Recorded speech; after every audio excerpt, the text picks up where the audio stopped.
Hello, everybody! Anime Reflux. So, this one is going to be an interesting one to discuss because we have some very opinions on this one. So, this was an anime that only came out like last year, I think. It said 2017, so I'm going to assume that's correct. It's called Chronos Rulers, is the actual title of it. As always, Go Anime are fucking weeaboos, so they translated it into Japanese. But, whatever. It's fine. I mean, it's a name.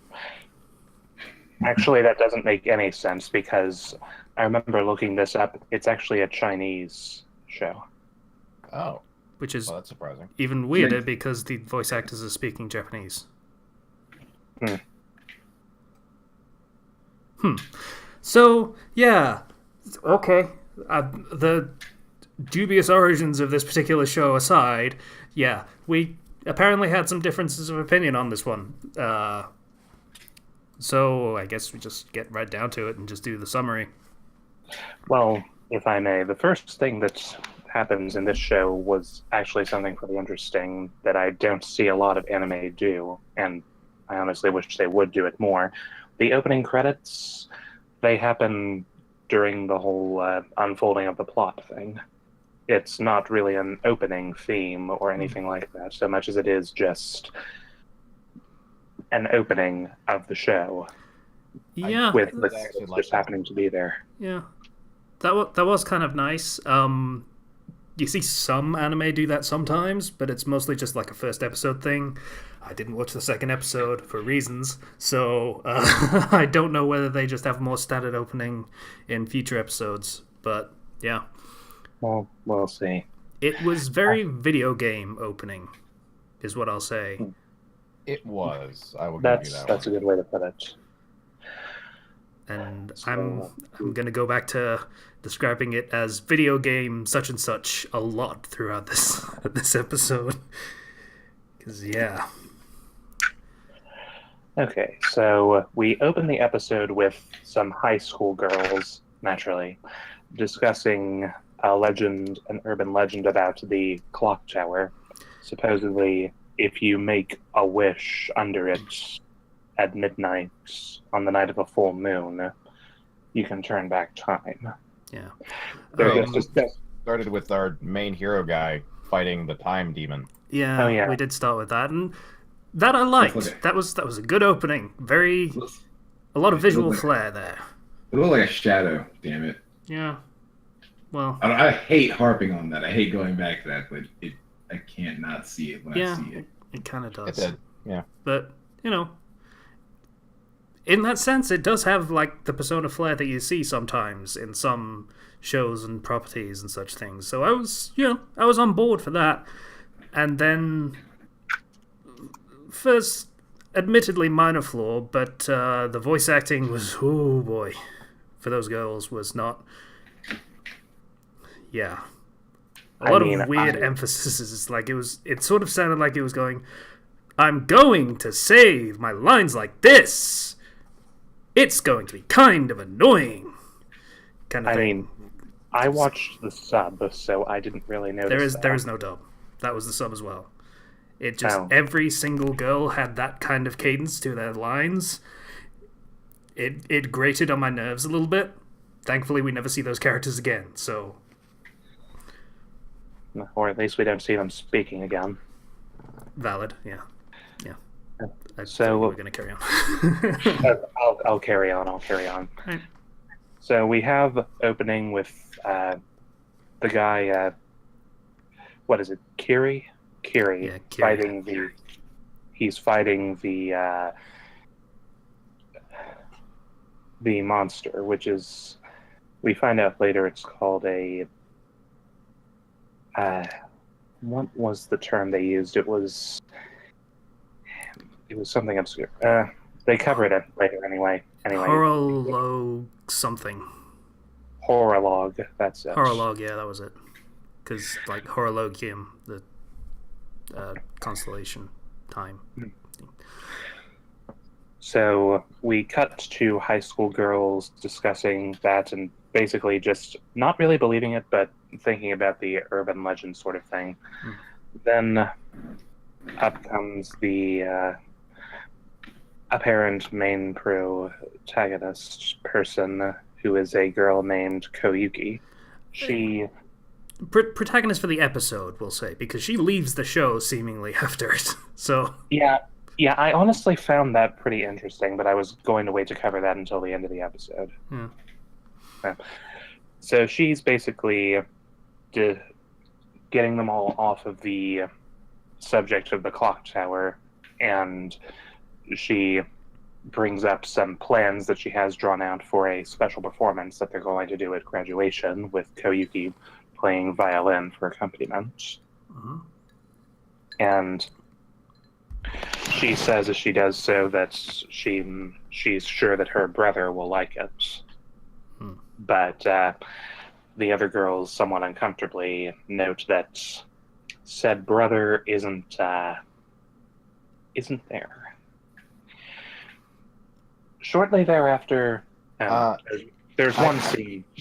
I think the implication with that scene was that they were talking about their parents, and she doesn't have a parent, she just has her brother, which we then later find out is dead.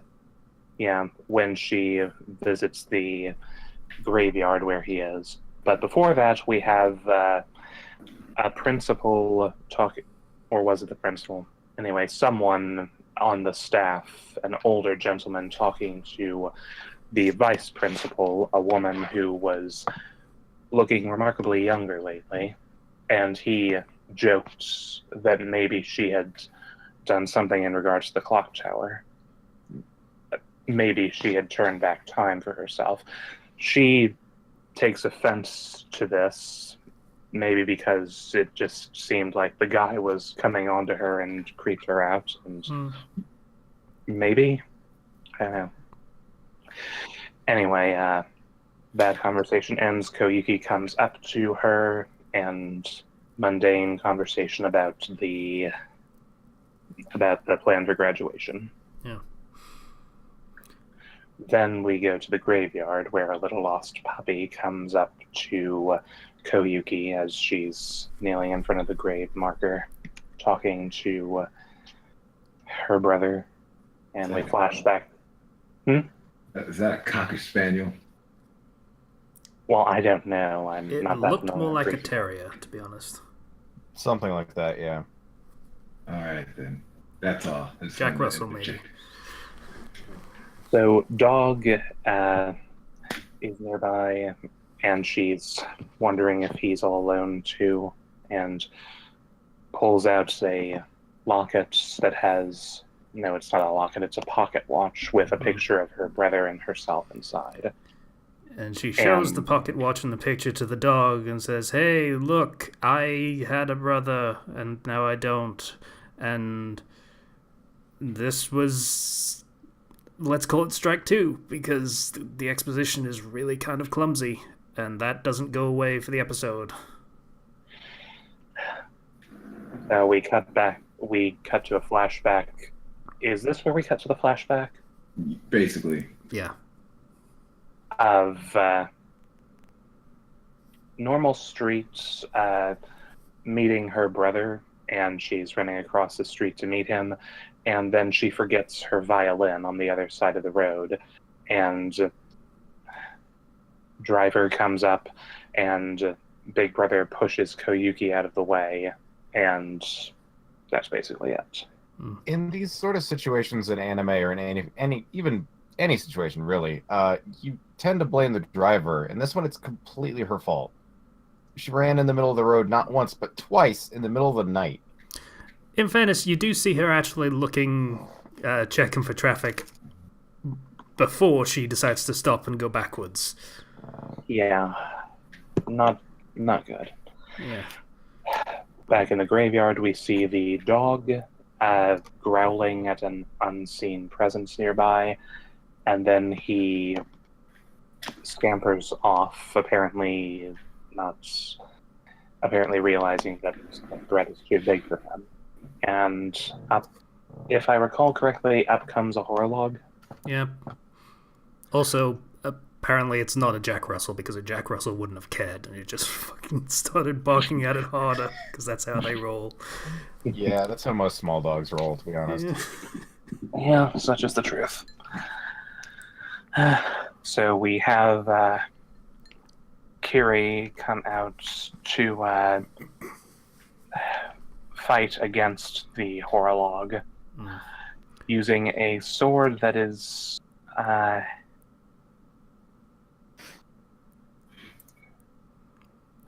It's a sword, and it can slow down time for the sword, and possibly for other things, kind of. yeah. Short version. Something like that. Yeah. So he, fights it off, and then it tries to flee, and he's like, "Ha! That's okay. You can run all you want, but Victor is waiting right over there. Any right moment over there. now. I'll hear your dying scream. Any moment now. Now. Any moment. Mm-hmm.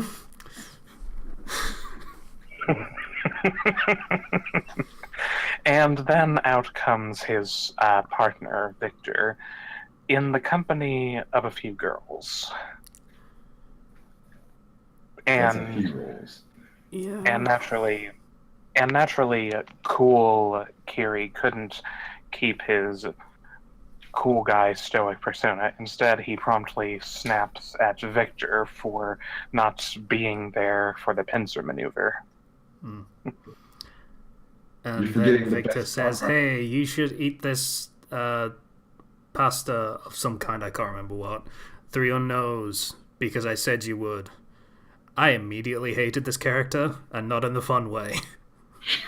He does not give a good impression, I'll admit. Even by the end of the episode, I did not like him very much.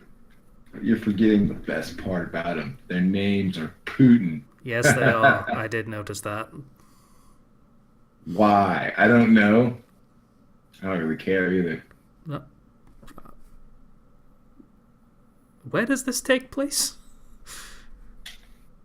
I assume Japan. Yeah, but the woman was named like Erica or something. The woman that is regressing in age. I forget what it was, but it was a very Western name. It was, yeah. I thought it was Emily, actually. Was it? I don't know. It was E something. It was E something, and it was Western. But yeah, it was a little weird, and I'm not sure where the setting of this is supposed to be, or if it's supposed to be like an eclectic setting where, alternate reality where all names are a thing. Aerith and Bob is, yeah. Maybe. I think that is the case, yes.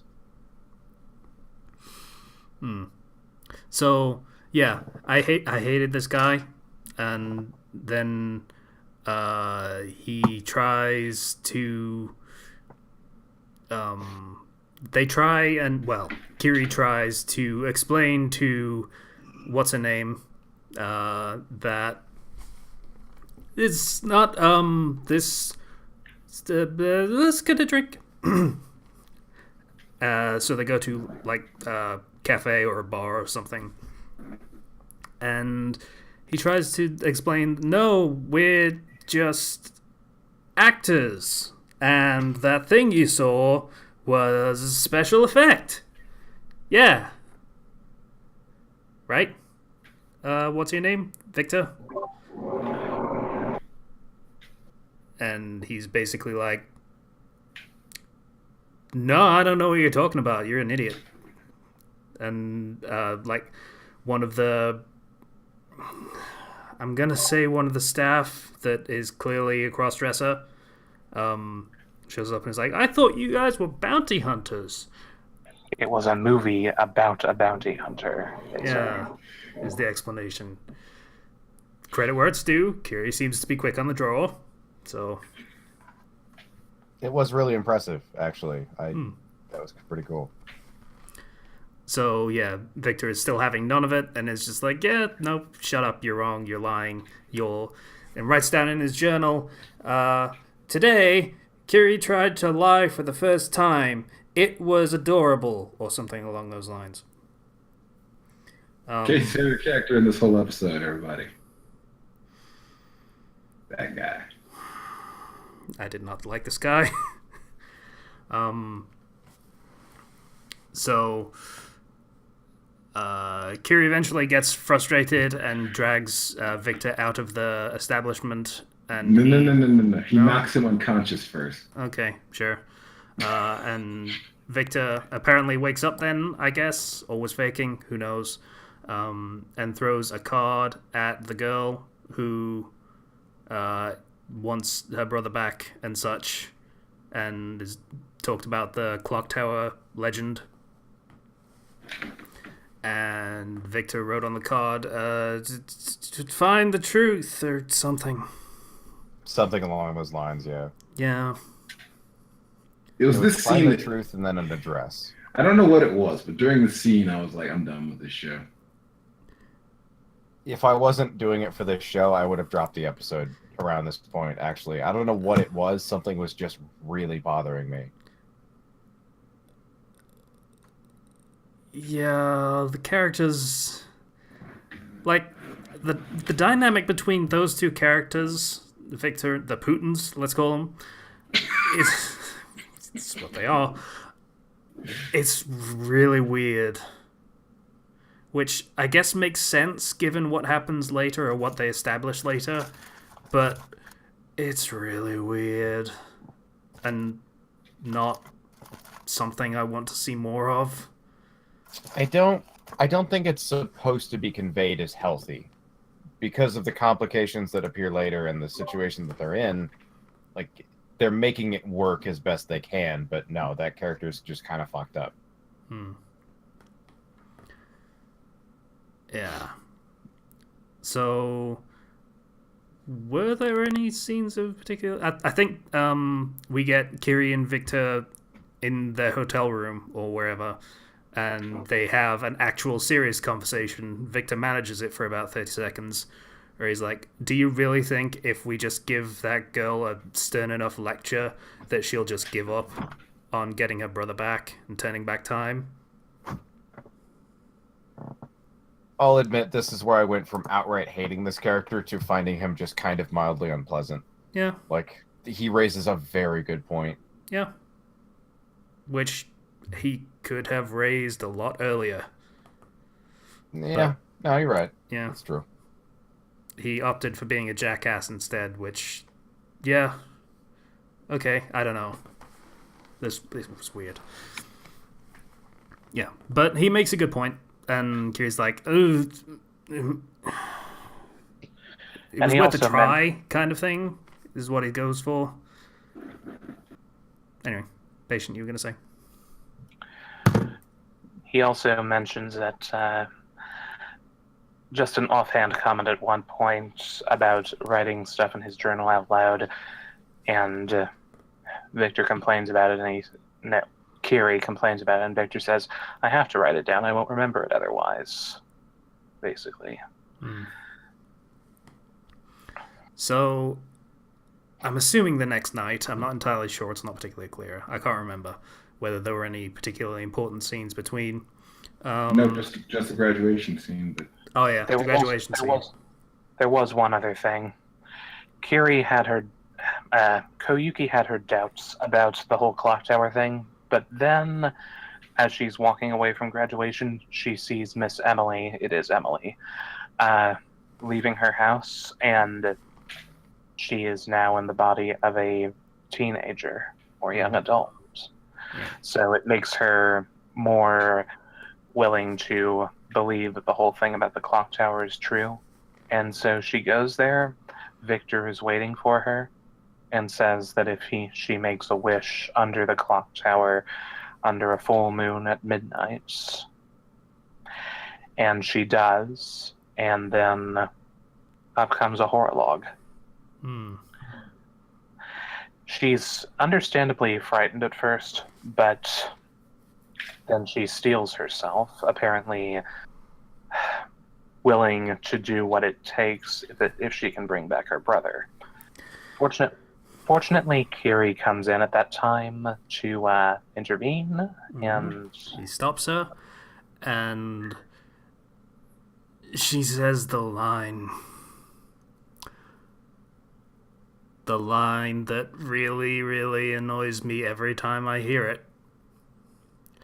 You don't understand my pain. Oh, that. I Yup. hear that, dude. I hear that so much, it doesn't even register with me anymore. Yeah, no. I hate that Same. line. It's irritating, but like Kenshi said, I've heard it so much as well that it's just, I don't know, not even a blip. Yeah. I think we've established in previous shows and stuff that I don't approve of this whole oh woe is me self-pity thing where people say, oh, my life is so terrible, no one understands, and so no one can sympathize or empathize or try and say what I should or shouldn't do because it hurts. And no one knows what pain is except me because I have it so bad. It really rankles me. I'm not a fan of that whole thing. So, yeah, that's what happens. She rants and raves to Kiri about it, and Victor comes up and repeats his earlier point about human desire not being so easily erased. And then comes... Video games. Then comes video games. No, then comes the part where Miss Emily comes into the picture. Right, yeah, that happened too. She stumbles into the graveyard, still wearing her dress and glasses, now in the body of a child. And Victor grabs her and attempts to run away, but the horror log apparently still has a grip on her. We get a few scenes of Victor trying to flee, and a number flashing on the screen and dripping faster back down to 0. And Miss Emily regresses further into an infant, and then a fetus, and then nothing, just an empty dress. Victor explains that horror logs appear when in response to regret of humans who want to return to the past, but in truth what they're doing is draining away humans' time. Biting humans lets them revert them to nothingness, which I guess they grow more powerful. That's not really established. Yeah, so I have a question. I do too. Let's see if it's the same question. The legend is if you wish under the clock tower, then time will turn back. And this girl wants to use it to bring back her brother. Why did no one tell her this thing couldn't do that? Some lessons have to be learned the hard way. This one didn't. That's my same question. This was not a lesson that had to be learned that way at all. She was... Keep in mind, this is Japan, and they seem a little more open to urban legends. And people are going to try this. They knew that wasn't what was going to happen. The dudes that knew that this was never a possibility. Like, not even close. Like, even if they hadn't been there and she'd gone and done this, and she'd gotten in contact with the thing, it would have just taken her time away, apparently. Well, I suppose in some fairness, she was in contact with Miss Emily, so she might have done it anyway. And this way, they would make sure that they... Oh, no, I see what's going on. They were using her as a way to lure out the horror log that had already taken Emily's time. Yeah, I knew that, but... They mentioned that, yeah, they do. Okay. They were using her as bait, and 2, she was going to do it anyway. It's better that they're there and can protect her and then kill the thing, so everyone kind of gets what they want. So I guess that's it then. All right. Then comes the whole video game thing, Yep. where Victor throws, well, not throws, but makes a barrier of a full deck of cards and stops the thing in its tracks, and they stop time effectively. They slow it down as far as it can be slowed. And then we have an incredibly long expository explanation of how their powers work and what they can do and what horror logs are. Just long enough for that barrier to break.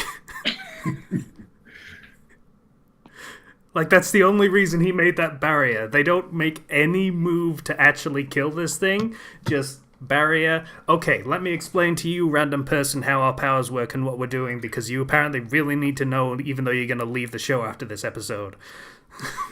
There's also the part where they explain that they do know her pain because Victor let their mother die at one point, and his regret summoned a Horolog. He had been bitten by said Horolog, and he reveals a scar on his chest that is slowly bleeding out time with a red jewel that's supposedly the core of his powers, muffling the flow of it, but not stopping it. So that's the only way that they could do it. We also get a bit of insight into that earlier line. Being bitten by a Horolog doesn't just make you younger, it also strips away your memories. He holds up his journal as he says that there's so much he doesn't remember anymore. And we find... So that's the context for, I have to write it down or I won't remember it. He really has no choice. So then we have, when the barrier breaks, Kiri draws his sword, and at Victor's insistence, he protects Koyuki while Victor engages the monster. And apparently, this is where I realized that that's not a sword. It's a sword, but it's completely made of water. Because he creates a shield out of it. So apparently their powers revolve around a specific object or something. And while Victor controls cards, he can slow them down or speed them up. Kiri controls water, forming it into a sword or a shield or... Yeah. Whatever. I checked out so much by this point. So at this point, Victor's like, okay, so I'm gonna fly up into the... Well, no, I'm gonna make a tower of cards, basically, climb up it, and then throw cards down at this thing. I'm not sure what the purpose of the climbing up was for, because the thing immediately knocks him back down, but yeah. So he's like, okay, that didn't work. Because of course it wouldn't. He probably should have taken the punch first and then climbed on top of them. That would have made more sense, but whatever.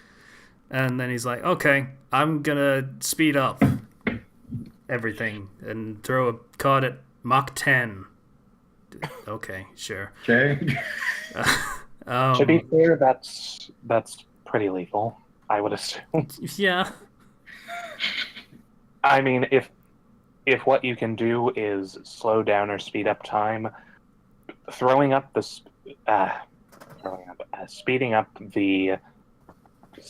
thrown object. I mean, making something faster is... we get the concept, but it's, okay, Mach 10, sure. Mach 10, by the way, is over 7,600 miles per hour. Yes, it is 10 times the speed of sound.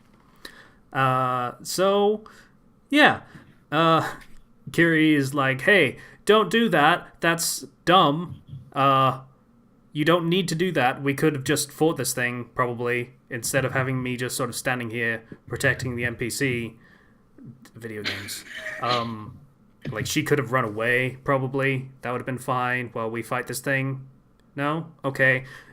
Fine, do the thing that shortens your lifespan and deletes some of your memories. That you do you, bud.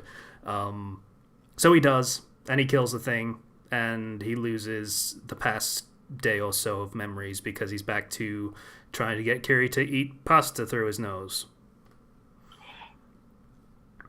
And Kiri lies badly when he does that and says that he already did it. When Victor asks if he already did it, he sees the opportunity and he describes it.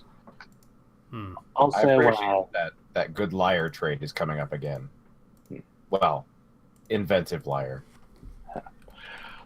Also, the whole Victor sacrificing his own time thing. Apparently, its purpose was to make Koyuki understand more of exactly how much time had been lost, and that's what it was. He was doing it because he made a promise to their mother to protect Kiri, and he was Another afraid question. If that's the case, why wasn't he backing Kiri up in the previous scene where he was just goofing off with some girls? Hoes before bros, man. That's all I could say. Honestly, that's a really good point. It's normally it's supposed to be the opposite slash. I'm aware of this. I know that, but I'm just stating it for the audience. because in this case they had someone to protect, I guess. Moving on. So, Moving on. yeah, he lost some time, but it's okay because it was only like a day. And then they see the girl off. She goes on a train to... Wait for it. Okay. In the pocket watch, she drops the pocket watch as Victor's doing his coup de grace, and when Kiri returns it to her, he says to look on the back of the picture, and written on the back of the picture of her brother and her is, "I'm always on your side." So yeah, that's not what the... Yeah. They think that means I'll always be by your side, apparently. That's not quite with the English, I guess, the writers, maybe? no, not quite, but that's not what that says, but sure. And it's still a little bit of closure that the character needed, even if it probably is ironically depressing. We don't really get a scene of them seeing her off at the train station, but apparently her friends from school see her off as she goes back home somewhere across the countryside, having apparently adopted that little dog that they ran into earlier. Yep, that dog was super important, by the way. So important.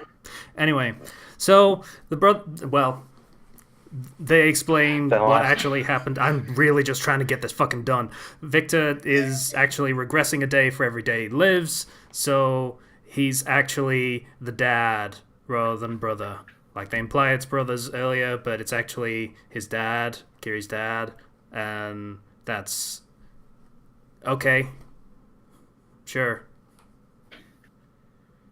I mean, I so spectacularly did not care about these characters or their relationship with each other or how weird it is, because it was so weird and didn't make a lot of sense in a lot of places, and the whole losing time and memories thing. You know, Memento?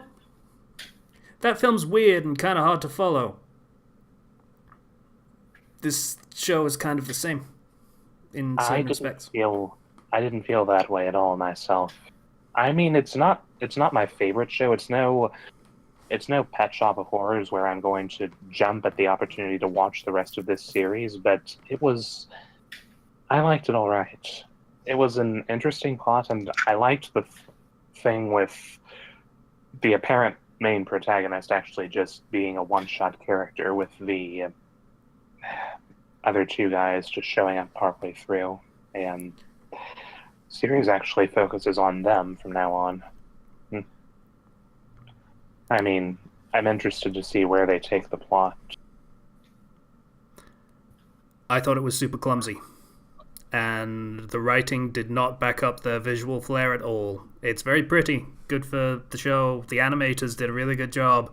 The writers, not so much. The concept is not the greatest. The character writing was not great either. So, yeah, I really did not like the show, and the line did not help. I mean, it bored me, honestly. Also, You- I feel like Kenji, you knew that it was going to bore you. You said that last week. I did, but I watched it anyway. Like, there's always hope that I get pleasantly surprised, and when I am, I admit it. But apparently, I wasn't wrong about myself. This bored me. And it seemed that the whole time thing seemed to insist upon itself, if you know what I mean. I don't. Well, it's hard to explain. Like, they made it seem like, oh, this whole time could. They didn't point out any of the intriguing, cool things about time control or whatever they were doing, or whatever their powers were. It was like, this is a curse. This is awful. Okay, then why are you guys cool? Why is this interesting? Why am I watching you? I see. I assume that's something that they explain in the next episode. One would hope, I mean- but I'm not required to be that optimistic about it as a viewer. All right, Slicer, thoughts? I'm a little annoyed that everyone's first reaction is time travel to fix their problems. But I mean, if there's a kind of an urban legend circulating, I guess it does kind of make sense if that's like the hot topic. The fight scenes in this were absolutely terrible. There's no fight choreography happening at all. I didn't like it, honestly. I didn't really like it at all. Oh god, now I remember a thing I thought. This reminded me of Ruby. A little. That was I a can thing I thought while watching this. I can see it. All right, so A lot of visual flair, and the writing does not back it up. That is exactly why I thought of Ruby, now that I think about it, yeah. The way the show opened, it made me optimistic. And then that made the show being not so great, in my opinion, just kind of hurt worse. So So I'm the only one who actually has a remotely positive opinion of this show.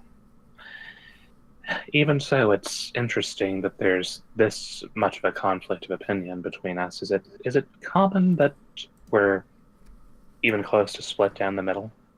I would Not say for a so. while. Not for a while like this, actually. It's been a while. I feel like Yokai Watch was maybe the last one where Zero was super like salty about it, and yeah, I think and you liked it. I kind liked of, it. that thing, and I was like, whatever. It's a cash grab show. Yeah.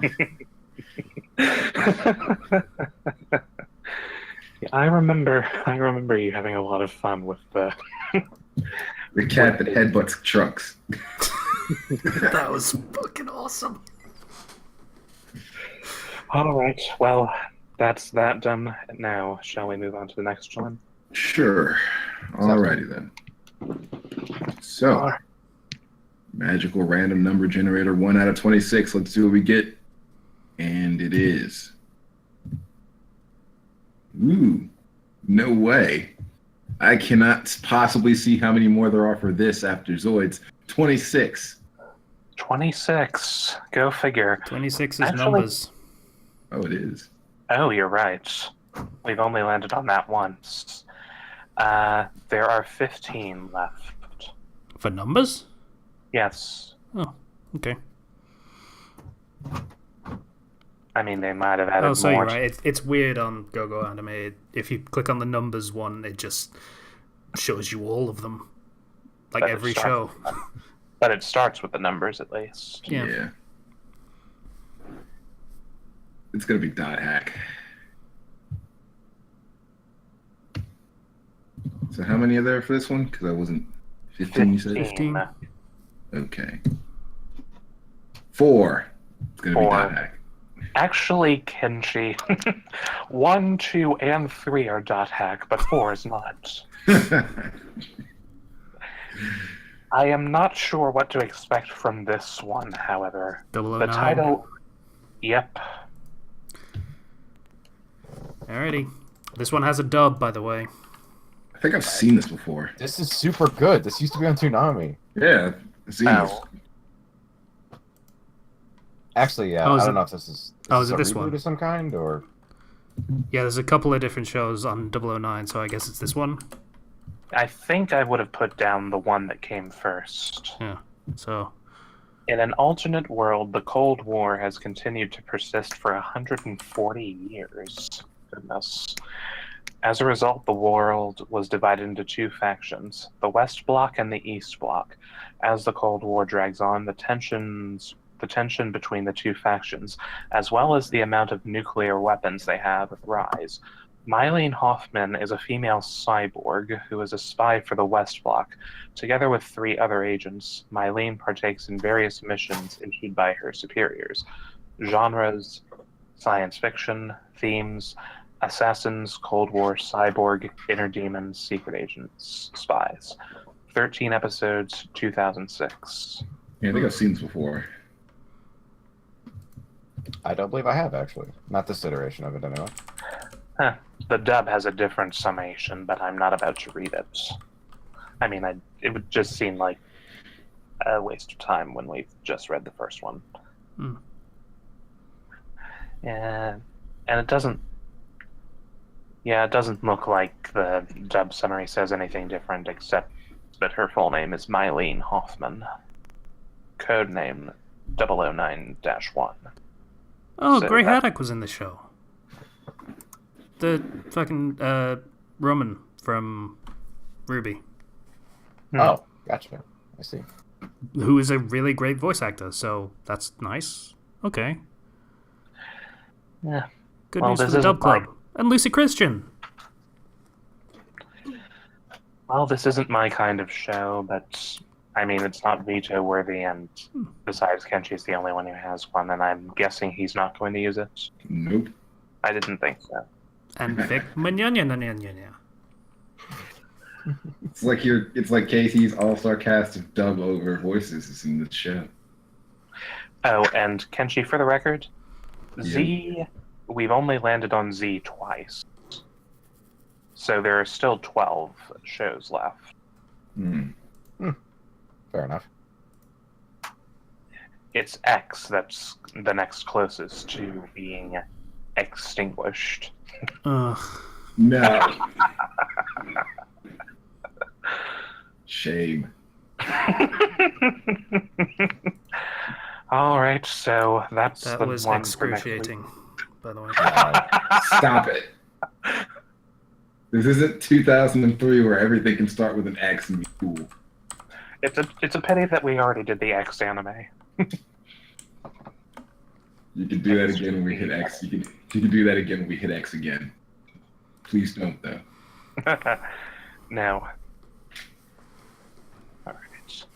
So that's what we've got for next week. 009-1, which was apparently on Toonami for a while. Ooh. I was thinking of different anime. Oh. Cyborg 009 was it, but it was a different anime. Ah, okay. Okay. Well, it's not. It might be this one because the Cyborg one was a different one. This is 009-1 is the one. Let me just double check that this is the correct. Yeah, it looks like 009-1 was the earliest incarnation of it. Mm. Either way, that's what we Oh. got. Television drama. No, what is this? 16. Okay. Flower Action 009/1. What? We'll just fucking go with it. I don't care. All right. So that's what we're doing. 009-1. I was going to make a James Bond joke, but it's not coming to me. It's apparently the pronunciation is 0091. Just to be thorough. Yeah, I'm not going to call it that because that doesn't flow as well. So, yeah, that's the show we're doing next week. Woo. Bye, everybody. See you guys.